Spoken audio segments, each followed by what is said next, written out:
buenas tardes, estimados televidentes. Estamos ya finalmente acá en Piura. Llegamos después de un largo viaje. Vamos a hacer unas pruebas rápidas de sonido. Quiero ver si estamos con audio. Estamos con audio, sí. Bueno, estamos algunos que están detrás de la cámara. Ya sabrán quién está a mi lado. Es un gusto, primeramente, estar aquí, número uno en Piura, y número uno estar acá de un gran amigo que llegó recién ayer, fresco como una lechuga, como dice él, don Carlito Lecuona de Prat. Bienvenido, Carlitos. Pero antes que nada quiero decirte que el gusto no me lo quites porque es todo mío. Realmente estar en Piura, en esta tierra donde también hay muchos amigos y caballos, para mí es un placer enorme y te agradezco profundamente que me hayas dado la posibilidad de estar acá con ustedes. Por favor, nosotros los Piura con beneplácito te recibe, y sobre todo el caballo, que es uno de los pilares y el motivo y la razón por la que estamos aquí sentados, tú y yo, y a través del cual nos hemos conocido y hemos hecho una linda amistad. Y hoy en día vamos a conversar un poco sobre lo que te une al caballo. Carlos es para los que no lo conoces, es una persona que tiene ¿cuántos años con el caballo peruano? Y arranqué en el año 80, 39 años, que no son pocos. Arranqué en el año 80 a la cría, ya con registros, en fin, porque con el caballo, sin importar la raza, yo antes criaba caballos de polo, jugaba al polo, pero en el año 80 nació mi hijo mayor, Boti, con una serie de problemas, y entonces supe ese mismo día que él nacía que el al polo no iba a poder jugar. Entonces resolví volver al caballo de mi primera infancia, que había sido el caballo peruano. Gracias a Dios no me equivoqué, porque él antes de caminar ya podía. Él empezó a caminar después de los 4 años, pero montaba solo desde los 2 y medio, y finalmente yo estoy seguro, los médicos también, que él pudo caminar gracias al caballo. Así que el caballo para mí es algo muy importante en la vida. Bueno, el caballo es un terapeuta, y estaríamos horas, y sería motivo de otra conversación, el tema de todas las ventajas que tiene el caballo en el tema de rehabilitar personas y de ayudar al espíritu y al cuerpo, ¿no? Bueno, de hecho, en aquellos años no existía todavía la equinoterapia, y nosotros, sin saberlo, hicimos equinoterapia, y realmente los resultados están a la vista y es espectacular, y hoy ya hay toda una ciencia que se dedica a la equinoterapia, justamente desde las virtudes que tiene el caballo en la posibilidad de la rehabilitación. Bueno, Boti es el hijo de Carlos, lo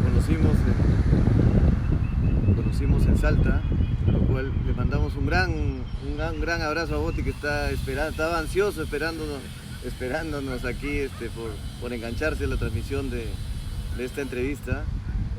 Boti obviamente es un ejemplo de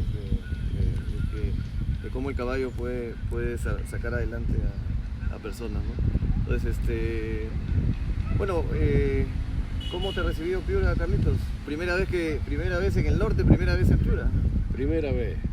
¿Cómo me recibió? Espléndidamente bien, como cada vez que voy a cualquier parte del Perú. Es la primera vez que vengo al norte, en materia pendiente, quería venir al norte. Ya había estado, en Lima varias veces, estuve en Arequipa, en Ica, montando por el desierto de Villacuri, en fin, pero nunca había venido al norte, y entonces me di, no solo con la gente maravillosa del Perú, que siempre me tratan con un cariño enorme, sino con este predio maravilloso, y que estoy sorprendido de tu capacidad de trabajo. Estás en todos los detalles. Yo, que te he acompañado desde ayer al mediodía que llegué hasta ahora, y veo cómo te ocupas absolutamente de todos los detalles para tener este predio en estas condiciones. Realmente no me cabe más que que felicitarlos y desearles que a partir de que entre el primer caballo a la pista, bueno, sea todo un éxito hasta que termine. Sí, bueno, ya muchos conocen lo profesional que somos, el equipo de la Asociación de Piura, y tenemos la bendición de tener este predio que cada día está más bonito, cada día estamos mejorándolo, y nosotros encantados de que los extranjeros como tú y que el público que venga se sienta cómodo en esta su casa, porque esto finalmente es casa del caballo, es tu albergue, para que todos los piuranos, todos los amantes del caballo y todo el público que quiera ver caballos disfrute también de esto, porque es un poco lo que el caballo, por más que es patrimonio cultural, es embajador, es producto de bandera, están ustedes que son los embajadores y que ustedes finalmente son más peruanos que el caballo peruano de paso, como era la propaganda de Promperú. Bueno, realmente yo hace muchos años, te digo, casi 40 años que estoy en esto, y lo que más le agradezco al caballo es haberme dado la posibilidad de conocer tantos amigos en distintos países, que realmente yo estoy esperando que lleguen a Salta para poderlos atender en una mínima proporción de lo que todo el mundo que va afuera nos atienden, nos miman, nos quieren, y eso realmente lo sentimos muy profundamente. Yo lo siento personalmente muy profundamente, le asigno una gran importancia a mi vida, a la relación de amistad, a la relación humana, y eso sin lugar a dudas se lo debo al caballo peruano. Sí, yo creo que y finalmente los concursos creo que son un medio para que nos conozcamos entre los amantes al caballo, para que finalmente saquemos conclusiones de que el caballo peruano de paso es único en el mundo. Y ahora sí vamos a entrar a hablar un poco más sobre los orígenes del caballo en el mundo y específicamente en Sudamérica, ¿no? Porque tú eres un hombre que ha investigado mucho sobre el caballo peruano, te hemos escuchado mucho hablar del caballo. Lógicamente hay temas que en algunos casos pueden sacar chispas o polémicas, o algunos le quieren sacar chispas, pero yo creo que como lo dijimos hace mucho, nosotros somos un medio a través del cual podemos hablar libremente sin prejuicio de que lo que nos puedan decir acerca de ello, pero personas como tú enriquecen el conocimiento y estamos para esto, ¿no? Entonces, ¿cómo para ti nace el caballo peruano de paso en el mundo?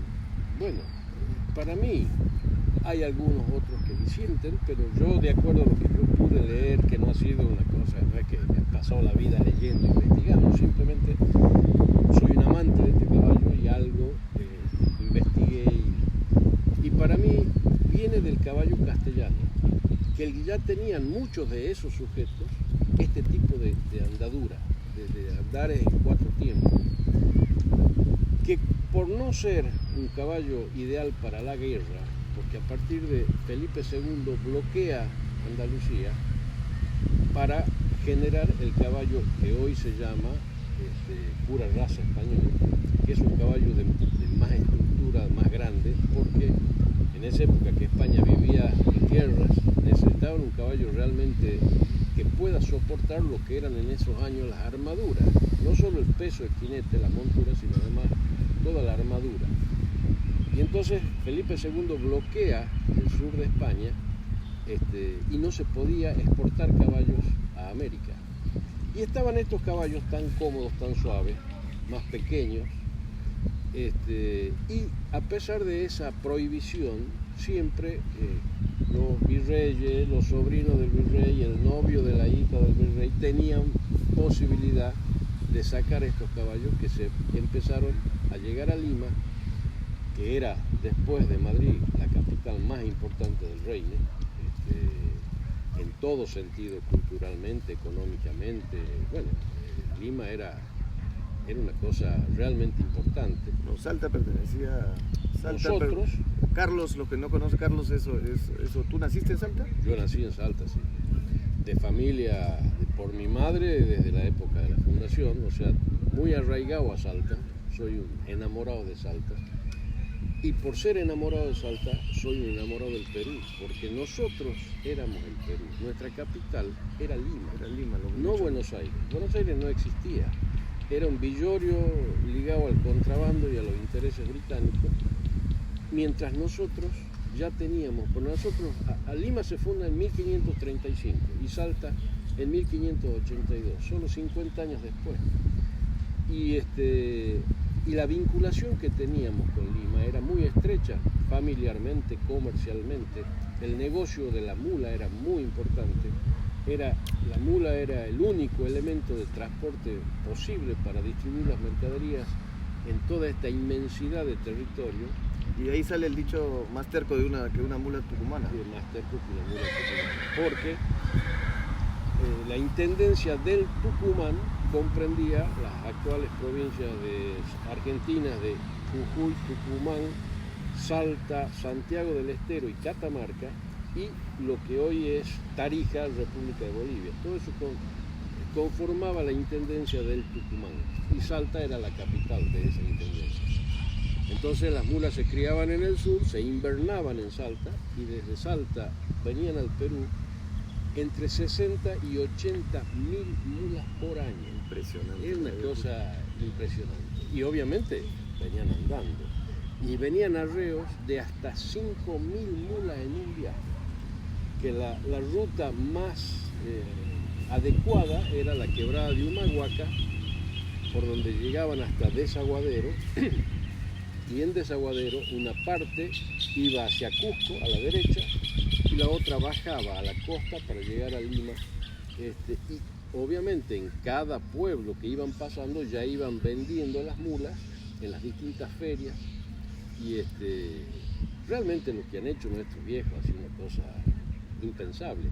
Pero para que tengan una idea de lo que significaban las mulas, había unas mulas que les llamaban mulas pianeras. ¿Qué son las mulas pianeras? Eran mulas de exactamente la misma talla y el mismo andar, donde le ponían los pianos sobre su lomo de a dos, y traían los pianos desde Lima, desde el Callao, porque el Callao era el único puerto habilitado para el ingreso de todas las mercaderías venidas de España, que le llamaban efectos de Castilla. Y ahí llegaban, qué sé yo, la ropa interior de las mujeres, las velas, los muebles y los pianos. ¿Y cómo hacer para llevar un piano desde el Callao a Salta? 3.000 kilómetros de serranía a través de estas mulas pianeras. Además, por supuesto, la mula estaba ligada a la mina, porque eran imprescindibles las minas tanto del Cerro de Pasco como de Potosí. Entonces, realmente la mula era una cosa espectacular. ¿Y qué pasó? Cuando traían los arrieros de estas mulas al Perú, a Lima, llegar a Lima te daba una suerte de nombradía. Más o menos el viaje era entre 5 y 6 meses desde que salían de Salta. Se quedaban las mujeres con el rosario rezando, pensando cómo andará mi maridito en esta. No había Facebook ni Facebook, ni WhatsApp, nada. Llegaban a Lima, y Lima era el paraíso de la cultura, de las bellas mujeres, del juego. El juego era típico en las sociedades ricas, se jugaba mucho y se perdían fortunas también. Entonces, ¿casino básicamente? ¿O? No, eran mesas personales, pero es famoso casos, no solo de hombres, sino también de mujeres que pasaban la noche jugando y se perdían campos, qué sé yo, era una cosa tremenda el tema del juego. Y todo en Lima, centrado básicamente en Lima. Y entonces gran parte de lo que cobraban por las mulas, los señores gastaban en estos placeres que daba Lima de aquellos años y en los caballos, que eran espectaculares, adecuados para recorrer semejantes travesías. Entonces dejaban las mulas y se volvían en estos caballos de paso, y es así que empiezan a hacer los criaderos en Salta, en el Valle Calchaquí y en el Valle del Lerma. así surge este caballo que arrancó en el caballo castellano y termina como caballo peruano ya como raza, porque se seleccionó ya en base a esta función viajera, que esa es una tarea fantástica que hizo el Perú y que es la realidad del caballo de hoy. Pero cuando llega el caballo peruano, ya existían razas anteriores al caballo peruano, los criollos y todas las razas que ustedes tienen allá, y ya existía un registro. El registro argentino es anterior al registro peruano, ¿correcto? Sí, el registro nuestro es anterior al registro peruano, pero muy posterior a esto que estamos hablando. Del origen del caballo, del origen del caballo peruano acá. Y para nosotros los salteños y los del norte, el caballo peruano es lo que nos identifica. O sea, así como el caballo criollo es el que identifica el sur, las pampas, el caballo peruano es el que identifica el norte. Es nuestro caballo tradicional con una antigüedad de más de 300 años con nosotros. Por eso nosotros lo consideramos tan nuestro como de ustedes. O sea, y nos sentimos tan peruanos. O sea, y por eso claro, ese vínculo tan estrecho que hay entre el Perú y Argentina, y que sé que es mutuo, y lo demostraron ustedes en la guerra con las Malvinas, que bueno, nosotros estaremos eternamente agradecidos por la actitud que tomaron. En relación a los registros, nosotros empiezan los registros en la Sociedad Rural Argentina en el año 1949, y desde ese entonces hasta hoy la Sociedad Rural Argentina, que es una entidad de prestigio mundial, lleva nuestros registros, y la idea es que ellos lo sigan llevando porque es lo que nos da la mayor garantía de seriedad. Tú también has sido presidente de la Asociación Nacional de Caballos Peruanos de Paso en Argentina, 2 periodos me comentabas ayer. Y desde que llega el caballo, ¿cuáles han sido los esfuerzos de la asociación por mejorar genéticamente al animal? Han mirado al Perú, lógicamente lo miran porque acá está, somos jefe de raza, está la Asociación Nacional, debería ser, es quien guía el futuro de la raza en el mundo, pero ustedes también, lógicamente... Bueno, nosotros, o sea, primero hay que reconocer que la calidad promedio que tiene el Perú, indudablemente, indiscutiblemente es superior a la que tenemos nosotros. O sea, el promedio general es lejos más uniforme y de mayor calidad de piso que hay en el Perú. Nosotros tenemos algunos sujetos muy buenos, y siempre con el aporte de padrillos y de yeguas que se fueron importando a través de los años. En el siglo XX se importaron en la década del 50 un padrillo llamado Provinciano, que se lo regalaron a Perón, general Perón. ¿Era provinciano tú o era otro provinciano? Era otro provinciano, que yo una vez conversando con don Fernando Fernandini, él me dijo que en esa época se hacían concursos en el hipódromo. No tengo muy bien claro, pero él me nombró quién había sido el propietario, pero la verdad es que no lo sé. Después, en la década del 60, se llevó a Acertijo, que había sido campeón nacional de Bozal, cuando se laurea el CID. Acertijo fue campeón nacional de Bozal, se fue a Acertijo, y se fue Ilustre, FPC Ilustre también. En esa etapa también fueron unos caballos a Corrientes. En Tucumán hubo otras importaciones, o sea, durante el siglo XX en menor cantidad, pero se fueron ya llevando. Pero ¿y por qué siempre concentraban en el norte? Porque es nuestro caballo. ¿Por qué el caballo no se...? O sea, yo sé que se hicieron, tú me contabas que en Palermo se hicieron esfuerzos y que cuando en varias etapas de presidencias tenía un tema como objetivo y como visión de difundir el caballo peruano de paso en Argentina.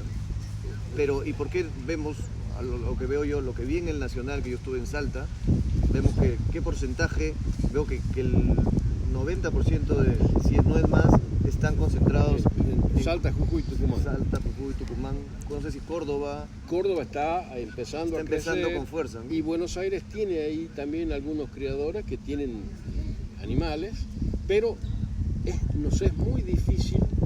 Argentina es un país de caballos y nos es muy difícil penetrar porque tenemos un problema en la raza, y en Argentina se usa mucho el caballo, y entonces tenemos que competir con razas de silla que duran el doble y valen la mitad. O sea, tú sí aceptas que hay un problema en la raza del caballo peruano. O sea, no es que yo acepte que hay un problema. Es evidente que si nuestro promedio de vida útil del caballo es corto, tenemos un problema. O sea, y eso, mientras el promedio de las razas de silla comienza en su pico máximo de rendimiento entre los 6, 7 años y duran en ese máximo de rendimiento hasta los 15, 16 años, y de ahí empiezan a bajar, pero se los sigue montando hasta los 18, 19 años sin ningún tipo de problema, y comparamos nuestra realidad, seamos realistas, nos digamos la verdad, y no pasa eso. Entonces yo soy un convencido que tenemos que pensar seriamente, y para eso creo yo que la Asociación Nacional del Perú, que es la rectora de la raza en el mundo, debe ser la que genere políticas institucionales para estudiar el problema que tenemos técnicamente y generar las motivaciones para que en el tiempo se vayan corrigiendo los problemas que tenemos. Pero para eso, primero, tenemos que asumir que lo tenemos al problema, y segundo, esto no es una cosa que se resuelva de un día para el otro, hay que ir generando conciencia, viendo técnicamente con veterinarios o tecnistas cuál es el problema para irlo mejorando y irlo corrigiendo. Sí, bueno, el tema del destino de la raza tiene que manejarse individualmente a lo que es la asociación, o sea, a lo que es la administración de la empresa que es la asociación. Y yo creo que es un comité de raza que tiene que manejar lo que tú estás diciendo. Claro, y estudiarlo y ver cuáles son los patrones máximos y mínimos, no solamente en altura, sino en rendimiento y todo. Yo creo que, primero, el criador en su criadero tiene la absoluta libertad de criar lo que le gusta, lo que quiera, y nadie puede obligarlo a que críe otra cosa. Pero yo sí creo que como institución, como hacen todas las razas animales, no solo equinas, que tienen comisiones de asesoramiento técnico para ir viendo cómo va evolucionando la raza en distintos aspectos. Y entonces yo creo, de acuerdo a mi entender, que se les ha dado a los jueces un papel que los jueces no deberían tener, porque los excede. Y los jueces finalmente son los que se transformaron en los que dirigen la raza. No la institución, sino los jueces. Esos jueces tienen, si bien hay o tratan de tener un criterio común, son personas que tienen sus propios gustos. Pero ¿y eso por qué tú crees porque muchos toman al concurso como un fin? Por eso que los jueces terminan siendo determinantes y lo que tú dices de dirigir el destino de la raza, o no, o porque los jueces al mismo tiempo son criadores que hoy en día lo permite el reglamento. Yo no hago hincapié en el que sean criadores o no. Sí sé y sí afirmo con absoluta claridad es que el concurso se ha transformado en un fin en sí mismo. El concurso es el fin de la cría. O sea, la gente cría para concursar. ¿Pasa lo mismo ¿tú crees que pasa lo mismo en Argentina que en Perú? En todos lados lo mismo. Donde tú viajas por todo el mundo en los distintos concursos.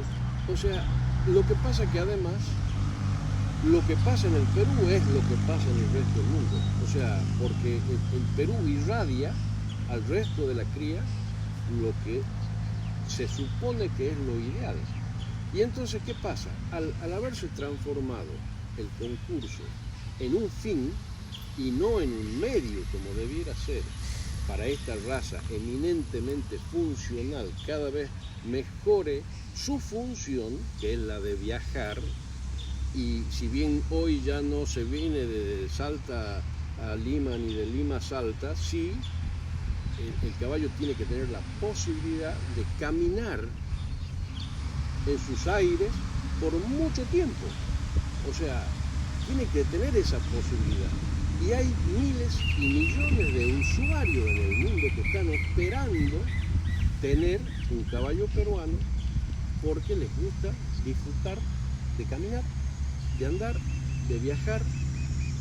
En fin, o sea, el solo hecho de que un ejecutivo en cualquier lugar del mundo tenga 2 horas por semana para poder disfrutar y salir a cabalgar, ese ejecutivo lo que quiere es que lo pueda hacer todos los fines de semana que quiera durante muchos años. Pero si al tercer fin de semana su peón le dice, mire señor, hoy no lo puede montar porque le duele una pata, a la semana siguiente no le duele la mano, ese señor que compró ese caballo porque se enamoró del tipo de animal, de la forma de caminar, no solo que él no vuelve a comprar un caballo peruano, sino que todo su grupo sobre el que él tiene influencia deja de comprar. Entonces, yo creo que es muy importante que la institución tome las riendas de esto, que genere políticas de Estado, le llamemos, a largo plazo, mediano y largo plazo, y digan, por ejemplo, yo hice un trabajito sobre las medidas hipométricas que se publicaban en los anuarios, se lo publicó durante 10 años. Lamentablemente, la solución que dieron a analizar esas medidas solo de talla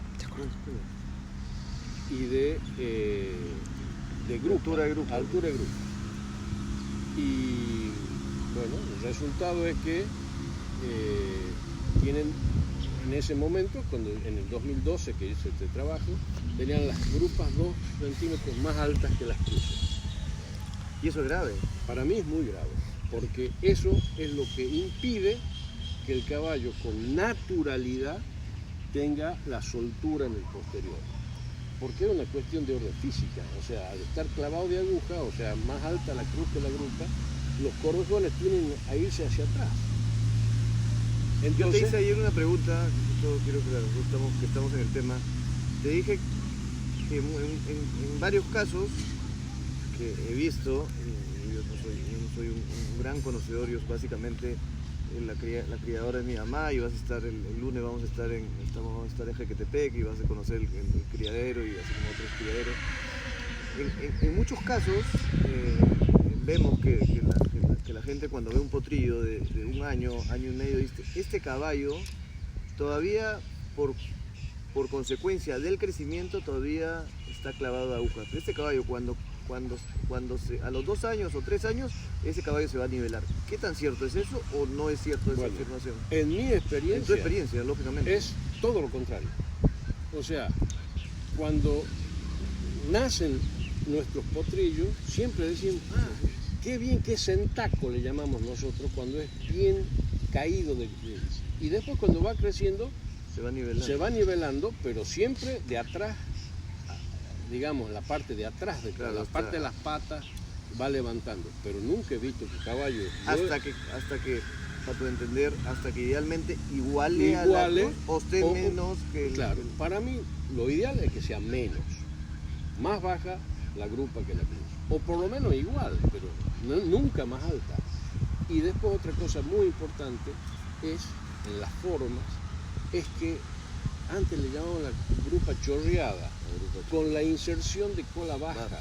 Hoy veo muchísimos caballos con las grupas horizontales, la inserción de cola alta y más altas las grupas que las cruces. Entonces, eso le ha quitado a nuestro caballo la cadencia, y por eso es que ahora estoy viendo en los juzgamientos, cosa que me da mucho gusto, que se está juzgando por lo bajo. Pero en un Y ahí momento saltan, y ahí saltan los exacto. porque por lo alto se pueden la velocidad, disfrazar los. Es que yo creo que la velocidad ha sido la consecuencia que al no tener posterior el caballo, el chalán, para ver que el juez no se dé cuenta de su falta de soltura, empezó a darle velocidad, y los jueces fueron permitiendo esto. Entonces terminaban siendo una carrera de Fórmula 1. Lo hemos visto acá, lo hemos visto en Argentina, lo hemos visto en Ecuador. Hoy en día ya hemos visto ahorita en Tucumán, que acabamos de estar en 2 semanas, que se ha repetido lo que vimos en Salta, ¿no? Claro. Jueces que ya están cumpliendo un patrón de juzgamiento que ya viene establecido desde la Asociación Nacional, ¿no? Eso me parece muy importante, y así como eso hay que hacer los esfuerzos en hacer el comité de raza ¿Y tú crees que este comité de raza tiene que ser único y tiene que ser manejado desde Perú, y que tanto el presidente, la Asociación Argentina, la Asociación de Ecuador, la Asociación de Panamá, todos vengan a aportar y todos formen? O sea, las políticas institucionales deben ser de quienes gobiernan la raza en el mundo. ¿Quiénes son? La Asociación Nacional de Criadores del Perú. Ahora, esa asociación del Perú, yo le pido encarecidamente que nombre una comisión asesora técnica que vaya evaluando qué es lo que nos está pasando, qué es lo que pasa con la grupa. Entonces los jueces no pueden ser autosuficientes, hacer lo que a cada uno le parezca. No, los jueces tienen que responder a las instrucciones que le debe dar la asociación. Es decir, señores jueces, en los próximos 5 años ustedes no pueden premiar, qué sé yo, ningún caballo, ni primero ni segundo, que baje las cuartillas por debajo del horizontal. Por mejores pisos que aparentemente tenga, un caballo que tenga esa condición para caminar no puede ser ni primero ni segundo, cosa que no tenga posibilidad ni de ser campeón ni reserva de campeón. Pero si tú afirmas, por ejemplo, y lo vimos en Argentina, que ustedes tienen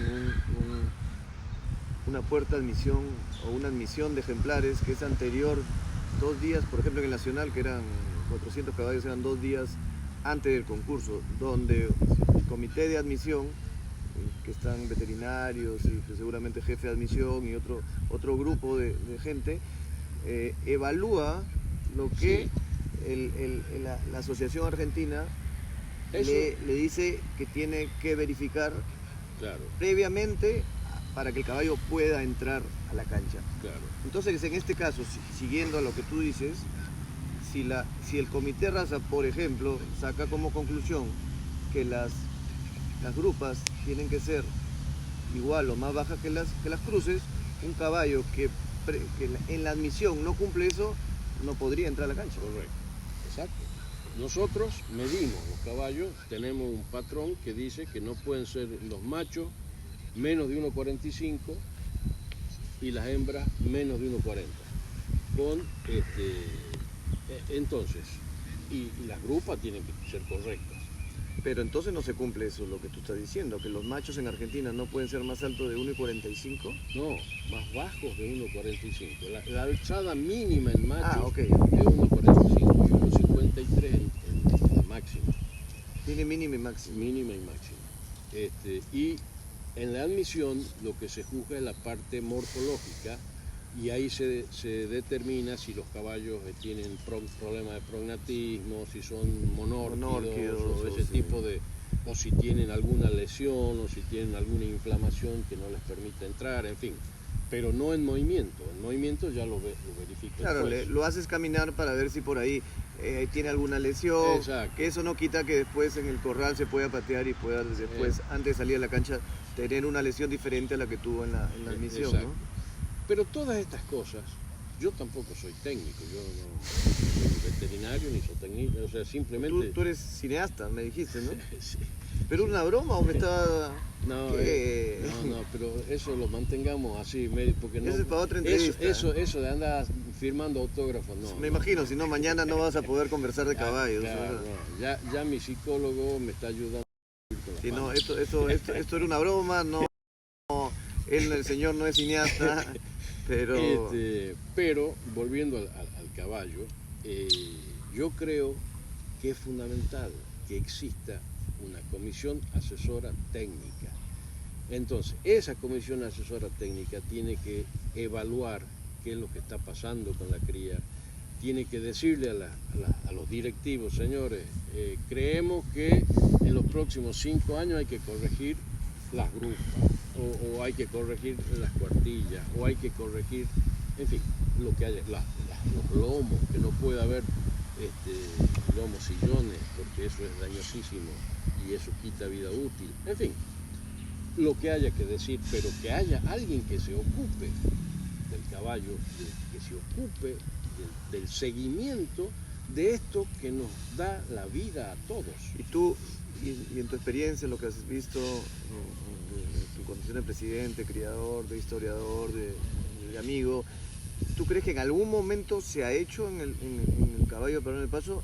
En Perú, la Asociación Nacional, ¿en algún momento ha hecho esfuerzos por este tema de preservación de manera profesional a través de un comité de raza y de estudios y todo? No, yo creo que, o sea, lo que sí se hizo, que fueron los primeros años de la asociación, que durante 15 años estuvieron los hermanos Graña de jueces. ¿Qué se logró? Graña de que viene que tiene con familias de Salta. Vienen de origen salteño. Pero, ¿qué se logró con eso? Uniformizar el tipo de caballo, las formas y los andares. Porque en aquellos años había mucha incertidumbre, a algunos les gustaban los brazos, otros les gustaban las patas, no había una claridad de conceptos de lo que era el caballo. Con estos 15 años de manera continua se logró la uniformidad de la raza, ya prácticamente no se ven pasitroteros, o sea, ya todo el mundo tiene claro qué son los 4 tiempos, qué es el paso llano, pero ahí quedó esa primera etapa y el caballo siguió y entonces ahí fueron los jueces los que empezaron a guiar la crianza en distintas partes del mundo. Pero ¿qué pasó? Y pasa actualmente. Muchas veces, sobre todo los criadores nuevos, en un concurso va un determinado juez, juzga un criterio, en el próximo va otro que juzga con otro criterio, genera desconcierto, Entonces, yo creo que es muy importante que sea la institución la que dé las normas de juzgamiento. Señores, vengan acá.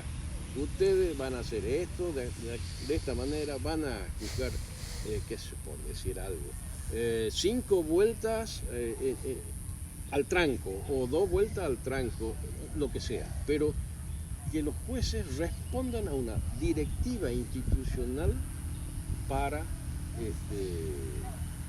que esto funcione como tiene que ser. Bueno, claro, y en mi pregunta, que muchos no le entendieron en Tucumán, creo que tú sí le entendiste mi pregunta, en el fondo de mi pregunta que quería hacer, pero lo que yo les decía, lo que quise decir es que en mi función de difusor y de camarógrafo y de dueño de una empresa que está promoviendo el caballo en el mundo, muchos me preguntan, me dicen, oye, ¿por qué en Perú, por qué estos caballos en una vuelta caminan 5 minutos y en Ecuador caminan 10? ¿O por qué en Salta, no sé, en la primera vuelta ya pueden preclasificar a los caballos? Y eso es parte de un patrón de juzgamiento, que creo que se están haciendo los esfuerzos y ya vemos que hay resultados en la cancha, ya vemos los caballos caminando de acuerdo a instrucciones y que creo que se tiene que profundizar un poco más y tiene que haber de repente un comisario de cancha que haga que se cumplan estos patrones de juzgamiento y no sea el juez el que tenga que estar diciendo, porque por ejemplo, si el patrón de juzgamiento dice que la primera vuelta tienen que ir los caballos paso a paso y en un concurso donde ya esté reglamentado eso no se cumple, quien tiene que llamar la atención y corregir eso es el comisario de cancha o la autoridad que designe y no el juez. Bueno, Porque la función del juez es compararlo. está bien, pero la máxima autoridad dentro de una pista Eso sí, es el juez. es lo Y que la me- máxima responsabilidad de que se cumpla esa normativa es el juez. Claro, el juez llamar a Ahora, todos los que están debajo de él. ¿Qué estoy viendo yo? Que por ejemplo, en las categorías funciona perfecto, o casi perfecto, porque lo perfecto es enemigo de lo bueno, casi perfecto, en las categorías el tema de la velocidad. Pero ¿qué pasa? Llega el campeonato y ya empieza la disparadera. Cuando la justificación tiene que ser por lo bajo, la cadencia es tan importante que sea por lo bajo. O sea, no pueden, muchas veces los hacen andar por lo bajo. Piden que sus caballos alarguen y esa alargada es lo que justifica el premio. Y ese es el error, y eso es lo que genera confusión.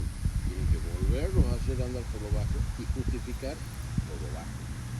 Viendo que puede estirar o no, pero la justificación por lo bajo. ¿Y tú estás de acuerdo en los juzgados, ya en tema de juzgamiento, que los caballos, que el juez tenga la potestad de decirle que alarguen a sus caballos cuando tú no podrías evaluar un caballo por lo bajo? O sea, tú necesariamente dirías que siempre haya un momento que los caballos tengan que Yo creo alargar. que sí, yo creo que sí, porque cuando uno los alarga, ahí ve uno el poder del posterior para poder desplazarse.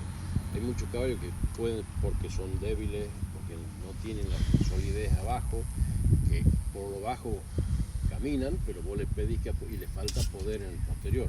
Entonces es importante que también puedan sobreandar. Pero la velocidad normal de marcha de cualquier cabalgata, de cualquier paseo, es por lo bajo. O sea, la disparadera es un aire absolutamente antinatural. Y tú lo dijiste que eso se veía más que todo en los campeones del año, en los campeones de campeones, donde eran pruebas de repente más cortas y donde en algún momento se escucha que hay que salir a matar. Sí, O sea, hay que salir a matar se interpreta como que porque llévalo. hay un concepto erróneo que el salir a matar es el salir a correr, cuando en realidad mata quien mejor camina por lo bajo, mayor cadencia tiene y mayor espacio, más eficiente es al caminar por lo bajo. O sea, que un caballo que va a 5.000 revoluciones y el otro va a 2.500 y no se alcanza el uno al otro, es porque es más eficiente. Y eso se ve por lo bajo. Porque si vos lo largas a correr, van a correr como locos. No, Pero está claro. Y esto es, o sea, nos podríamos quedar aquí todo un día conversando, y si es de caballos mejor, pero esto es lo bonito que te da el caballo de compartir historias, y lógicamente ojalá que esta nueva directiva que está entrando o la que está todavía en funciones pueda hacer lo que tú más o menos, que yo lo comparto, que sí definitivamente tiene que haber un comité de raza que guíe el futuro de no solamente el caballo en el Perú, sino en Argentina, y que convoque donde hayan caballos por eso, ya en el mundo. Cómo hacerlo, o sea, lo que tiene que quedar claro es que la palabra que surja debe ser la del Perú, porque todo el resto de las asociaciones que creamos en el mundo, miramos lo que dice el Perú. Por eso es la responsabilidad tan grande que tienen. O sea, es un hecho importante que se sientan y dueños. se asuma un liderazgo que creo hoy en día se ha hecho, pero no en la medida que se debería hacer. O sea, y estamos nosotros también desde acá, desde Piura, para también ayudar a la yo quiero que la asociación del Perú, que es la que yo miro con desesperación para que se ocupe de mi caballo, para que, digamos, todo el resto, mame, por decirlo de una manera, de esta directiva, o sea, que uno vea que hay un verdadero interés por la raza, por el caballo, por el tejido. y después que eso se interpreten un manual de instrucciones donde no solamente los jueces, sino también los fotógrafos, los camarógrafos o nosotros tengamos una línea que seguir fuera y dentro de la cancha. Exacto. Entonces, a mí me encantaría también que me digan, o sea, en algún momento, por ejemplo, que nos digan, oye, ¿sabes qué? Tú tienes que grabar de esta manera o porque finalmente ellos manejan ese producto y son ellos quienes tienen que regir el futuro de la raza en el mundo general. Así que, bueno, nuevamente, Carlitos, te agradezco, realmente es un gusto tenerte en Piura. Yo creo que los televidentes valoran mucho de tus palabras, es muy interesante escucharte, no solo hablar de caballos, sino de historias. Carlitos es una persona que ya se va a nacionalizar piurano, perdón, porque ¿qué tal te pareció la comida piurana? Espectacular. El ceviche que me convidaba ayer, pocas veces un ceviche tan rico, tan rico. Bueno, acá tenemos el Chulucana, dicen que sale mejor limón para hacer ceviche, y estamos aquí al lado, y Piura también. Bueno, tenemos aquí, estamos bendecidos por la naturaleza. Tú has visto acá, todavía no empieza el concurso y ya estamos disfrutando, que eso es lo bonito, y seguramente ya mañana desde las 9 ya estaremos disfrutando en la cancha mucho Yo más. te digo una cosa, la bendición más grande que tenemos es la vida. La vida es lo que tenemos todos los días sin que nos cueste nada. Abrir el ojo y ver que estamos vivos ya es un motivo más que suficiente para agradecer a los que son creyentes como yo a Dios y a los que no a la vida misma, porque nos da estas posibilidades de disfrutar estos momentos tan maravillosos, y ojalá que mañana sea todo un éxito. Bueno, y hay que, por parte de eso, hay que disfrutar el minuto, el segundo. Hay que hacer cosas para aportar, hay que dejar de quejarnos, hay que ponernos en modo caballos. Y señores, a partir de mañana, a las 9 de la mañana, nos estaremos ya conectando con las incidencias del concurso, el desarrollo del concurso, siempre en vivo y en directo, como en todas partes del mundo. Y nuevamente, Carlitos, ha sido un honor, un gusto. Seguramente Carlitos va a hacer un tour por el norte. A partir del lunes empezamos el tour por Jequetepeque, vamos a estar seguramente en Paiján, en San Pedro, en Trujillo, y seguramente vamos a estar haciendo entrevistas también con Carlos, con los diferentes criadores del norte del Perú. Así que, Carlitos, muchas gracias por estar en Piura, es un honor, y será hasta mañana. Muchas gracias y hasta mañana.